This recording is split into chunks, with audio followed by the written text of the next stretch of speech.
بسم الله الرحمن الرحيم يا أيها المزمل قم الليل إلا قليلا نصفه أو انقص منه قليلا أو زد عليه ورتل القرآن ترتيلا إنا سنلقي عليك قولا ثقيلا إن ناشئة الليل هي أشد وطئا وأقوم قيلا إن لك في النهار سبحا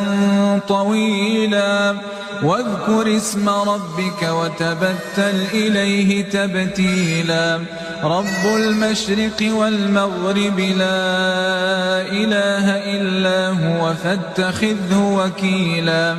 واصبر على ما يقولون واهجرهم هجرا